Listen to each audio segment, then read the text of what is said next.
ঢাকায় ব্যবসায়ী হত্যাকাণ্ড নিয়ে বিএনপি ও তারেক রহমানের বিরুদ্ধে ষড়যন্ত্র চলছে বলে অভিযোগ করেছেন দলটির মহাসচিব মির্জা ফখরুল ইসলাম আলমগীর। দলের কেন্দ্রীয় কার্যালয়ের সামনে এক বিক্ষোভ সমাবেশে আজ তিনি আরও বলেন, অন্তর্বর্তী সরকার নির্বাচনের সম্ভাব্য তারিখ ঘোষণার পর থেকেই দেশকে আবারও অস্থির করার চেষ্টা চলছে। আমিনুল ইসলামের রিপোর্ট। সোমবার দুপুরে রাজধানীর নয়াপল্টনে বিএনপির কেন্দ্রীয় কার্যালয়ের সামনে মব সৃষ্টির অপচেষ্টা, শিক্ষা প্রতিষ্ঠানের শিক্ষার সুষ্ঠু পরিবেশ বিনষ্ট করা এবং সারা দেশে আইনশৃঙ্খলা পরিস্থিতির অবনতির প্রতিবাদে বিক্ষোভ মিছিল করে জাতীয়তাবাদী ছাত্রদল। মিছিল শুরুর আগে ছাত্রদলের সাধারণ সম্পাদক নাসির উদ্দিন অভিযোগ করেন, পুরান ঢাকায় ব্যবসায়ী হত্যাকাণ্ডকে কেন্দ্র করে কেউ কেউ মব সৃষ্টি করছে।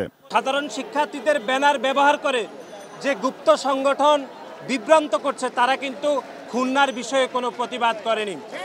আমরা দেখেছি যে আপনারা দেখেছেন কুমিল্লাতে একই পরিবারের তিনজন সদস্যকে মব তৈরি করে হত্যা করেছে, তারা কিন্তু সেটিরও প্রতিবাদ করেনি। এরপর নয়াপল্টনে কেন্দ্রীয় কার্যালয়ের সামনে থেকেই মহানগর বিএনপি উত্তর ও দক্ষিণ দলের ভারপ্রাপ্ত চেয়ারম্যান তারেক রহমানের বিরুদ্ধে মিথ্যাচার, অপপ্রচার ও মিটফোর্ড এলাকায় প্রকাশ্যে ব্যবসায়ী হত্যার দৃষ্টান্তমূলক শাস্তির দাবিতে আরেকটি বিক্ষোভ মিছিল করে।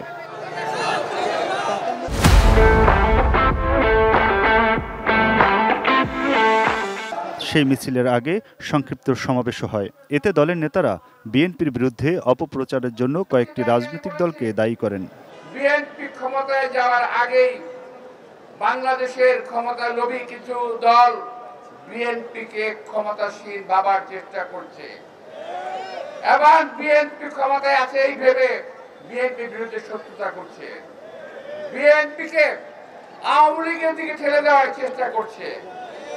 আর একটি দল যার কোনো লম্বা লম্বা কথা বলা ছাড়া, সুকৌশল কারচুপি ছাড়া, সুকৌশলের চাঁদা অর্থাৎ হাদিয়া নেওয়া ছাড়া, ওরা বলে হাদিয়া, এই হাদিয়া নেওয়া ছাড়া আর কোনো কাজ নাই। সমাবেশে বিএনপি মহাসচিব বলেন, অনেকে চেষ্টা করছেন তাদের পাতা ফাঁদে পা দেওয়ার জন্য। গণতন্ত্রের প্রশ্নে বিএনপি কোনো আপোষ করবে না এমন প্রত্যয় ব্যক্ত করে ফখরুল বলেন, ফেব্রুয়ারিতেই নির্বাচন হতে হবে। চক্রান্তকারী, ষড়যন্ত্রকারী তারা আমাদের বাংলাদেশকে আবার অস্থিতিশীল করার চেষ্টা করছে।